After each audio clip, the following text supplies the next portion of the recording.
আমাদের দেশে সামর্থ্য নিয়ে একটা অপব্যাখ্যা চলে।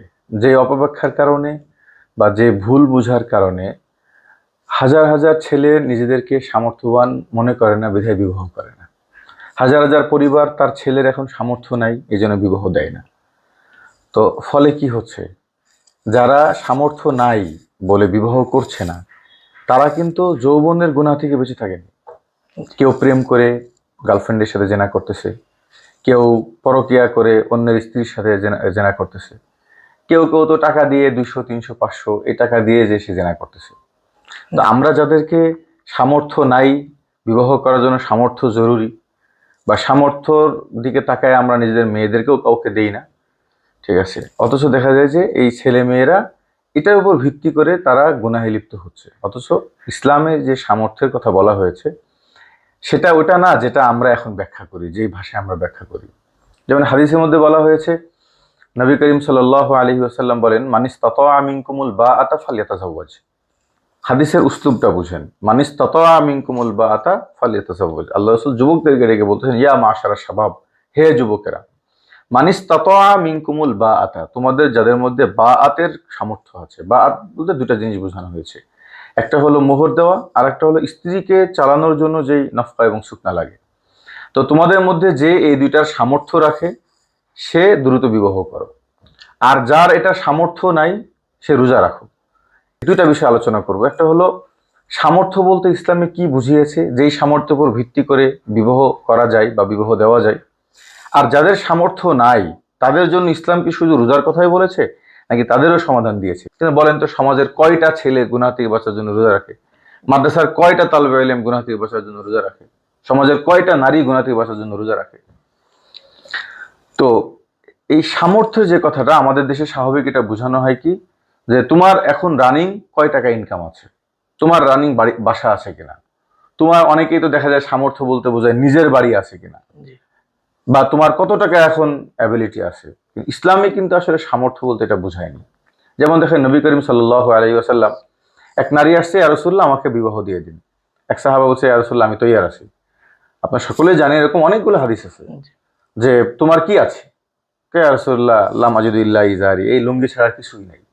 তাহলে তুমি কিভাবে বিবাহ করবা, দেখো আরো কিছু আছে কিনা। তো বলছে না কিছুই নাই। তো বলছে কোরআন শরীফ পারো? জি পারি। তো আল্লাহ রাসূল বিবাহ দিয়ে দিয়েছেন।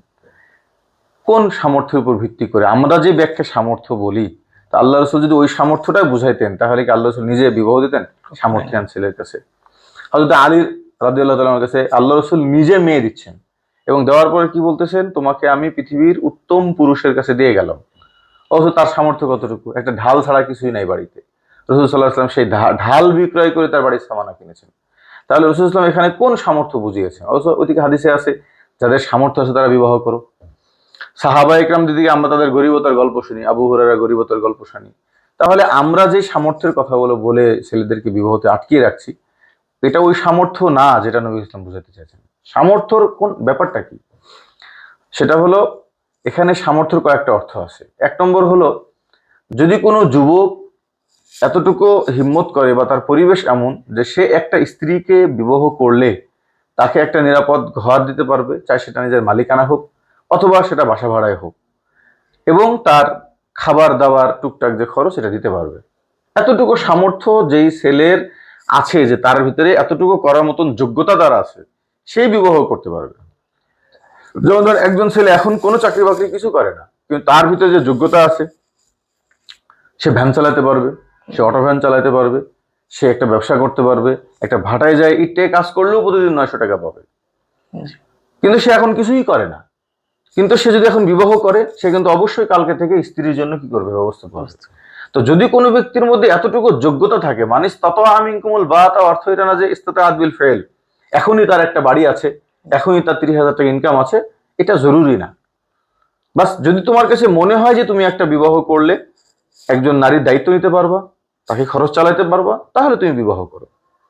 এবং এই জায়গাটা আমি আপনাদেরকে বলি যে আসলে একজন নারীকে যে সামর্থ্য যে বলা হয়, একজন স্ত্রীকে চালানোর সামর্থ্য, এটাও কিন্তু এক এক রকম হয়।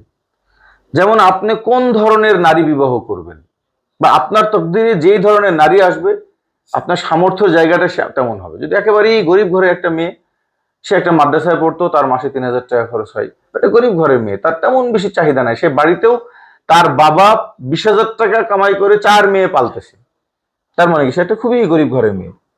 সেও আপনার কাছে এসেই আপনার কাছে এসি ঘর চাইবে না, আপনার কাছে এসে কি বলে প্রতিদিন গোশত মাছ খাইতে চাইবে না, আপনার কাছে এসে 2 লাখ টাকার পালং চাইবে না। সে আপনার তার কাছে একটা খাট খাট না দিলেও রাজি হবে। এরকম যদি কোনো মেয়ে হয়, তাহলে কিন্তু একটা গ্রামের দিকে যদি আমরা তাকাই, তাহলে গ্রামে একটা বাসা ভাড়া যদি কারো নিজের বাড়ি, যদি বাবার বাড়ি থাকে, তাহলে বাবার বাসায় একটা রুম থাকবে। একটা মেয়ের পিছনে কয় টাকা খরচ হবে? খাওয়া পড়া যদি আমরা খরচ করি, তো যদি বাড়িতে রান্না বাড়ি করে খাওয়া আমরা তো খরচ করি, বা যারা মেসে খরচ করে, একটা খাওয়া পড়া করার জন্য মাসে 5 থেকে 6,000 টাকা। মেয়ের স্ত্রী প্রসাধনী সর্বোচ্চ 10,000 টাকা, কথার কথা বলতেছি, যদি নিজেদের বাড়ি থাকে। যদি নিজেদের বাড়ি না থাকে, একটা বাসা ভাড়া নিতে হবে। শহরে হলে তো একটু বেশি হয়, 5,000, 7,000, 10,000 পর্যন্ত যায়। আবার যদি সে গ্রামে থাকে, গ্রামে 2,000 টাকা দিয়ে কি পাওয়া যায়? তাহলে গ্রামের ওই ছেলেটার সামর্থ্য আর শহরে একটা ছেলের সামর্থ্য কিন্তু কি হবে না, এক হবে না। যার বাবার বাড়ি আছে, 3-4টা রুম আছে, যেখানে একটা বেটার বউ রাখা যায়, তার সামর্থ্য আর যার বাবার বাড়িতে রাখার মতন কোনো পরিস্থিতি নাই, তার সামর্থ্য কিন্তু একরকম হবে না। তো অনেক ছেলে আছে বাংলাদেশের যাদের প্রত্যেক মাসে 7-8 হাজার টাকা ইনকাম করতে পারলেই তারা একজন স্ত্রী হক আদায় করতে পারবে। আবার কিছু কিছু মেয়ে আছে যে যাদেরকে খরচ বহন করতে হলে ঢাকা শহরে সে যে থাকে, তাকে পালতে গেলে 30,000, 40,000 টাকা লাগতে পারে। কিন্তু আমাদের দেশে কি করা হয়, সব সামর্থ্যগুলোকে এক জায়গায় নিয়ে এসে সবার মাথার উপর একটা বোঝা চাপাই দেওয়া আছে যে মাসে 30, 40, 50,000 টাকা ইনকাম না করলে স্ত্রী পালা যায় না। এটার কারণে বহু বেকার ছেলেরা, আমি যখন কারাগারে ছিলাম, অনেক বেকার ছেলেদের সাথে আমার কি হয়েছে, অনেক ভাইদেরকে দেখেছি যে তারা এখন লেখাপড়াও করে না, তারা জাস্ট বেকার ঘুরে বেড়াচ্ছে, টুকটাক কিছু ইনকাম করে খায় পরে। অথচ এখানকার যদি জিজ্ঞাসা ভাই আপনি বিবাহ করেন না কেন, ভাই আমাদের চাকরি নাই, আমার তো ইনকাম নাই, এই জন্য আমি তো জিজ্ঞাসা করি যে আপনি কি যৌবনের ব্যবহার থেকে বন্ধ আছেন? কয় না, ওই যে এখন যখন তার মাথায় বোঝা চাপাই দেওয়া হয়েছে 20,000, 30,000 টাকা না হলে তুমি বিবাহের জন্য সামর্থ্যবান না, তো সে তখন বিয়ে করে না। কিন্তু সে তখন এই মুহূর্তে সে কি করে? সে কি যৌবনের গুনাহ থেকে বেঁচে থাকে? সে কি এখন রোজা রাখে, মাহফুজ থাকে? দেখেন গা, তো একেবারে রিক্সা চালায়, সেও বোর্ডিং এ যায়, বলে 30-40 বার বোর্ডিং এ গিয়েছি, কেন? ওখানে 500 টাকা, মানে পাবলিক টয়লেটের মতন সিরিয়াল ধরে যায়। একজন নারী ভিতরে বসে, তার ডিউটি হলো 9টা থেকে 12টা পর্যন্ত, সে এই সময় ওখানে থাকবে, পাবলিক সিরিয়াল ধরে থাকে। 200-300 টাকা। রিক্সাওয়ালা আছে, ভ্যানওয়ালা আছে, টাকাওয়ালা আছে, দাড়িওয়ালা আছে, দাড়ি ছাড়া আছে, মানে কি বল, মুসলিম আছে, হিন্দু আছে, বৌদ্ধ আছে, সব মিলে পাবলিক টয়লেটে যাচ্ছে, কেন? 200 টাকা করে লাগে। যেই মানুষটাকে আপনি সামর্থ্যর ভয় দেখিয়ে, ঠিক আছে, বিবাহ থেকে আটকিয়ে রাখছেন, এই যুব সমাজ কিন্তু গুনাহ থেকে বেঁচে নেয়। তারা কিন্তু ঠিকই গুনাহের রাস্তা চিন্তা করছে, বিবাহ করতে গেলে বাড়ি লাগবে, বিবাহ করতে গেলে আমার 30,000 টাকা বর্তমান ইনকাম দেখানো লাগবে, তো তার থেকে 200 টাকা দিয়ে আমি সহজে পাচ্ছি, ওখানে কাজ ছেড়ে ফেলি।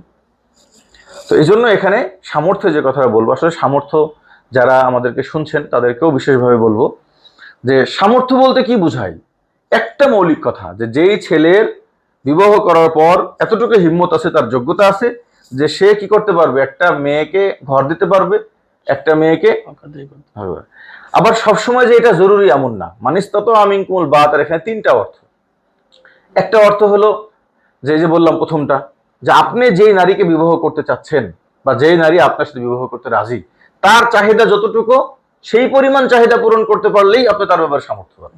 যদি এমন কোনো মেয়ে হয় যে তার বাবা সচ্ছল, সে একটা ভালো ছেলে খুঁজতেছে, একটা ব্রেনি ছেলে খুঁজতেছে, তো সে দেখছে অমুক মুহাদ্দিস সাহেব, তার ছেলে একটা মিশকাত পড়ে, অনেক ব্রেনি এবং তার অনেক বংশীয়, সে যে মুহাদ্দিস সাহেবকে প্রস্তাব দিতে পারে যে হযরত আপনার ছেলে মিশকাত পড়ে, আমি জানি সে কোনো কামাই করে না, কিন্তু আপনার ছেলে, আপনাদের বংশীয় ছেলে, দেখতে শুনতে অনেক সুন্দর, সে অনেক ব্রেনি, আগামীতে অনেক ভালো কিছু হবে। আমার মেয়ে আছে, আমার তো আলহামদুলিল্লাহ টাকা পয়সার অভাব নাই, তো আমার মেয়ের কোনো খরচও দেওয়া লাগবে না, যে কদিন ছেলে লেখাপড়া করে সে কদিন আমার মেয়ের দায়িত্ব আমার, সে আমার জামাই হয়ে থাকবে। তাহলে এই ছেলেটা ওই মেয়ের জন্য ইস্তেতাআতওয়ালা, 1 টাকাও ইনকাম না করলেও। তারপরেও যদি কোনো ভাই দেখা যায়, কোনো নারী এরকম থাকে যে বেশি কিছু লাগবে না, আমার বাসায় থাকবে বাবা, তুমি প্রত্যেক মাসে আমাকে 3-4 হাজার টাকা একটু মেয়ের খরচ দিলেই হবে, তাহলে একটা ছাত্রও কিন্তু সে টিউশনি করে প্রত্যেক মাসে 2,000 টাকা ইনকাম করে সে কিন্তু বইয়ের খরচ তুলতে পারে, কারণ তার স্ত্রীর পিছনে মাত্র তার মাসে 2,000 টাকা খরচ হবে। তাহলে ওই ওই মেয়েকে বিবাহ করার জন্য এই ছেলের সামর্থ্য কয় হাজার টাকা দরকার। 2000 টাকা। তার মানে কি এই ছেলের যদি 2000 টাকা সামর্থ্য হয়, সে কিন্তু ওই মেয়েকে কি করতে পারবে, বিয়ে করতে পারবে। এরপরে অনেক মেয়েরা আছে, অনেক বড় লোকের মেয়েরা আছে, অনেক বিধবা নারী আছে, অনেক ডিভোর্সি নারী আছে, যাদের নিজস্ব টাকা পয়সা আছে। আমাদের কাছে অনেক অনেক ফ্যামিলি যোগাযোগ করেন, একটা ভালো ছেলে খুঁজতেছে, ঠিক আছে। অনেক সময় পেপার পত্রিকাতে দেয়, তো অনেক সময় পেপার পত্রিকাগুলো তো আমি বলতে পারবো না ওগুলোর হালত কি। আমাদের কাছে অনেক ভালো ভালো ফ্যামিলি, আমাদের এমডি স্যারের কথা বলেন, উনি ওনার মেয়েকে বিবাহ দিয়েছে, ওনার জামাইকে পর্যন্ত উনি ঘর দিয়ে খরচ চালাচ্ছে, পড়ালেখা খরচ দিচ্ছে। তার মানে ওনার জামাই 1 টাকা ইনকাম না করেও এই নারীর জন্য কি সে সামর্থ্যবান? নাকি আপনি বলবেন যে এই ছেলের বিবাহ করা উচিত হয়নি? যে যেভাবে একজন নারীকে পেতে পারে সেটাই তার জন্য সামর্থ্য। আবার অনেকে আছে বাবার সামর্থ্য আছে, ইস্তিতাআতুল আব ইস্তিতাআতুন লিওয়ালাদিহি, বাবার সামর্থ্য ছেলের জন্য সামর্থ্য। বোঝানোর জন্য বলি, এই যে বড় বড় কলেজে বিভিন্ন জায়গায় যখন ছেলেদেরকে অ্যাডমিট করে যে মাসে 25,000 টাকা লাগবে, মাসে 30,000 টাকা লাগবে, মাসে 5,000 লাগবে, আমাদের মাদ্রাসাগুলোতে মাসে 3,000 4,000 5,000 আমরা বলি। সেই ক্ষেত্রে আমরা তো বলি এত টাকা দেওয়া লাগবে, কাকে দেওয়া লাগবে? ছাত্র না ছাত্র বাবার? ছাত্র বাবা। মূলত পড়াবে ছাত্র না, স্টুডেন্টের না। তো আপনারা কিভাবে নেন? সে তো 1 টাকা ইনকাম করে না। তাহলে কিভাবে আপনি এটা আশ্বস্ত হন যে এই ছেলে আপনার এখানে পড়তে সামর্থ্যবান, আপনার স্কুলে পড়ার সামর্থ্য রাখে? কিসের দিকে তাকায়? তার বাবার সামর্থ্যের দিকে তাকায়, যে না এই ছেলের বাবা কোটিপতি, অতএব সে প্রত্যেক মাসে 50,000 টাকা দিয়ে কি করতে পারবে, পড়তে পারবে। অবশ্য আপনিও জানেন এই ছেলে 1 টাকা ইনকাম করে না, তারপরও আপনি ছেলেকে কি মনে করতেছেন? সামর্থ্যবান মনে করতেছেন। আপনার মাদ্রাসায় 5,000 টাকা মাসিক ফি, আপনি একটা ছেলেকে ভর্তি করতেছেন, কিসে? সে কি ইনকাম করে দিতে পারবে? তার বাবার সামর্থ্যের দিকে তাকায়। তো ঠিক বিবাহের ক্ষেত্রেও যদি, যেহেতু আল্লাহ রসুল বাবাদেরকে আদেশ করেছেন ফাইদা বালাগা ফালিযাওয়িজ, তোমার সন্তান বালেগ হলে তুমি বিবাহ দাও।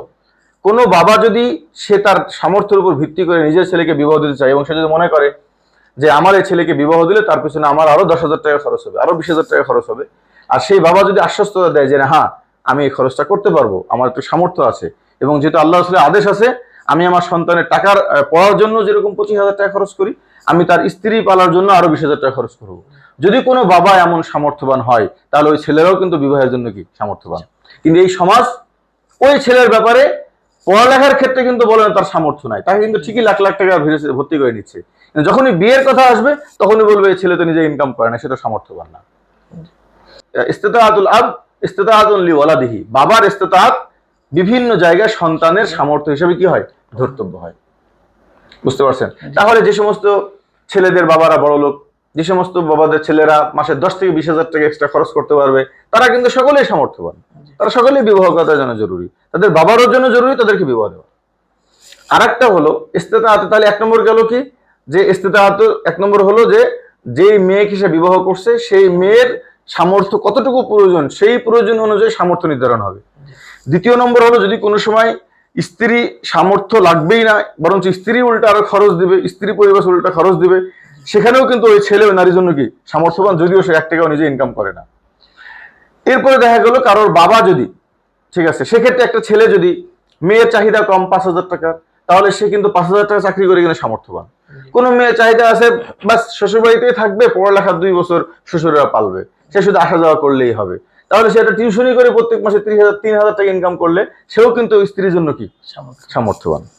কারোর নিজের বাড়ি আছে, ঠিক আছে, ওখানে আরো অল্প একটু খরচ করলেই একটা বউ হয়ে যাবে, সেটাও কিন্তু কি সামর্থ্যবান। আচ্ছা গেল আর একটা বিষয় হলো যে ইস্তিতাআত বিল কুওয়া, তার এখন ধরেন কিছুই নাই, একজন নারীকে সে বিবাহ করতে চাচ্ছে, একজন নারীকে বিবাহ করতে গেলে সে যে এলাকায় বাস করে সে দেখলো যে এই এলাকায় একটা বাসা রেখে, একটা ধরেন কথা বলতেছি যে যদি আমরা এই এলাকায় আসি তো এই এলাকায় একটা বাসা সর্বনিম্ন 5,000 টাকা লাগে, 5,000 টাকা হলে একটা বাসা ভাড়া পাওয়া যায়। আর যদি আমরা একটা খাওয়া দাওয়া সবকিছু খরচ মিলে ধরেন আরো 20,000 টাকা ধরলাম বা আরো 15,000 টাকা ধরলাম, 15,000 টাকা হয়ে যায় না? যারা চাকরি করে 12,000 টাকা, আমাদের মাঝার ও তো 12,000 টাকা চাকরি করে, ও স্ত্রী নাই সন্তান নাই, যারা নাকি এই যে অনেক ইমাম সাহেবরা আছেন বাংলাদেশে, অনেক ভাইরা আছেন, অনেক দোকানদার আছে, চাওয়ালা আছে, মাসে সর্বোচ্চ 10,000 টাকা ইনকাম করে, তাদের ইমামতি করে 4,000, মাদ্রাসা পড়ায় 8,000, সব মিলায় 12,000, তাদেরও দেখবেন পরিবার, স্ত্রী আছে, 2-3টা সন্তান আছে, তাদেরও জামাই আছে। তো তাহলে যদি কেউ এমন যদি কেউ থাকে ইস্তিতাআত বিল কুওয়া, অর্থাৎ যতটুকু খরচ বহন করা যায় এখন আমার কাছে নাই, কিন্তু আমার কাছে স্ত্রী আসলে আমি একটু কামাই করে তাকে খাওয়াতে পারবো, ঠিক আছে, তাহলেই বাস তার কি বিবাহ করা তার সামর্থ্য আছে। আমাকে অনেক ভাই, অনেক বেকার ভাইরা বলে, হুজুর আমি তো বেকার, আমি বিবাহ করতে পারবো কিনা।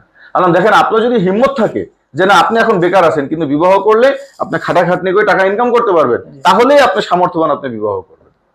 হ্যাঁ, কাজের সামর্থ্য নাই, দেখা গেল পঙ্গু, একেবারেই সেই দুর্বল, কিছুই বুঝে না, সে কোনোভাবেই টাকা ইনকাম করতে পারবে না, তার ক্ষেত্রে বলা হয়েছে কি সে সামর্থ্য নয়। তাকে আবার বলা হয়েছে যে অন্যরা যদি তাকে সহযোগিতা করে বিবাহের জন্য, তারা সওয়াব পাবে, কারণ সে তো নেংড়া, সে টাকা ইনকাম করবে কোথা থেকে?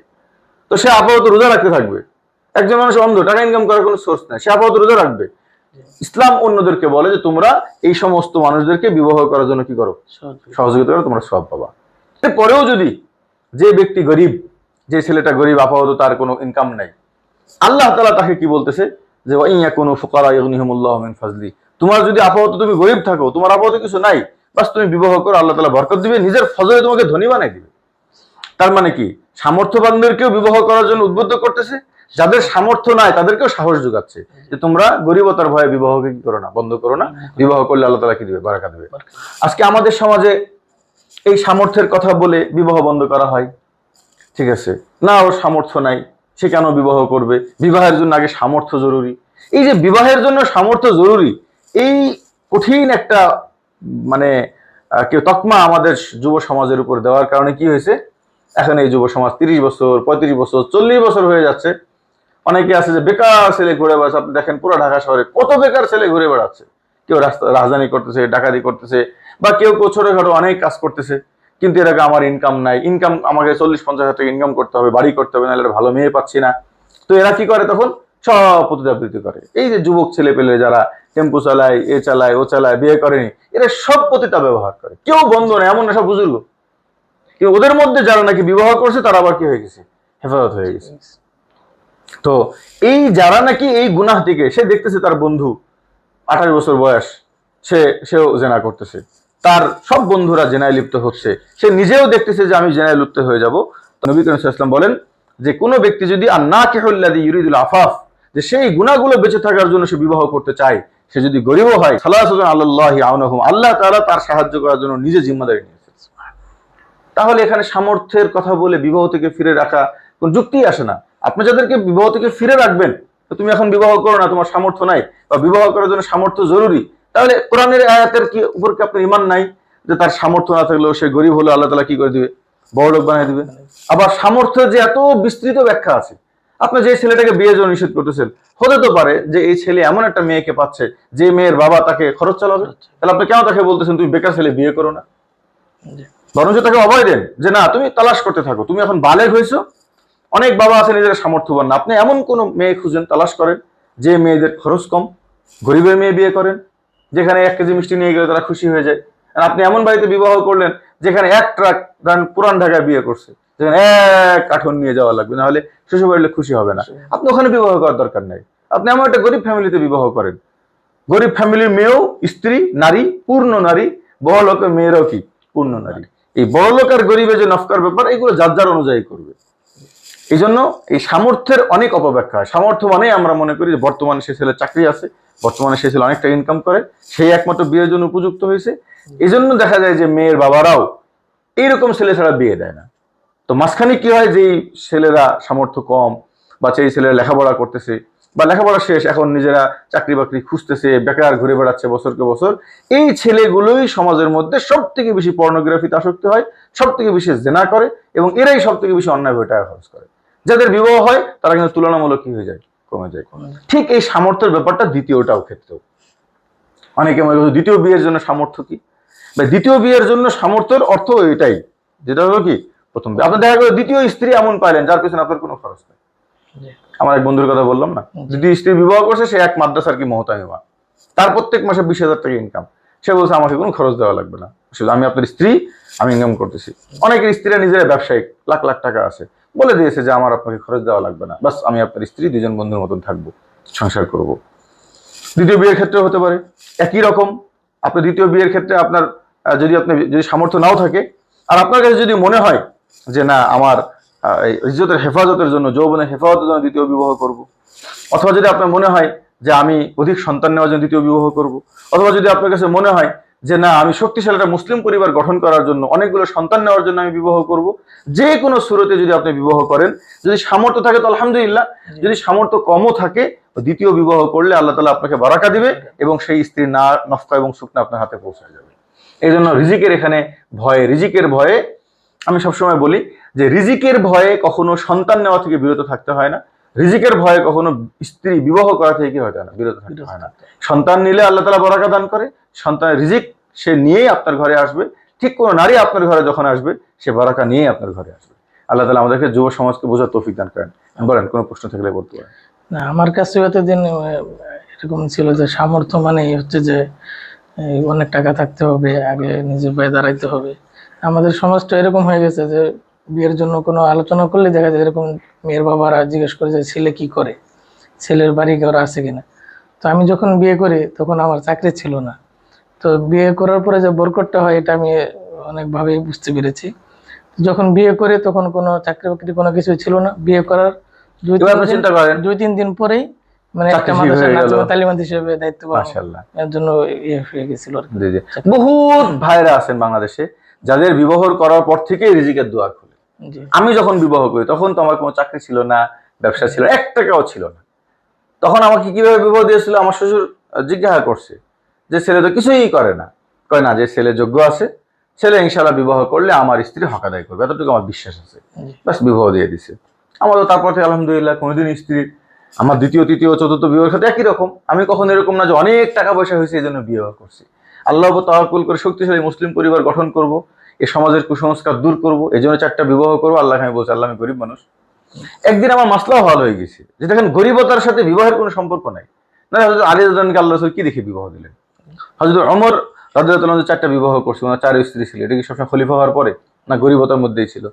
হযরত নবী করিম সাল্লাল্লাহু আলাইহি ওয়াসাল্লাম এতগুলো স্ত্রী ছিলেন তো গরিবতার মধ্যেই ছিল। হযরত আলীর এতগুলো স্ত্রী ছিলেন সব তো গরিবতার মধ্যেই ছিল। কিন্তু ওনার কেউ তো এমন না যে হক আদায় করতে পারেনি, বিষয়টা এমন না। আমাদের ভিতরে এখন তাসাব্বুর হলো যে কেউ দ্বিতীয় বিবাহ নিয়াত করছে মানে সেজন্য কমপক্ষে 1 লাখ 1.5 লাখ 2 লাখ টাকা কি করতে হবে, তার ইনকাম করতে হবে। তাহলে এটা ভুল।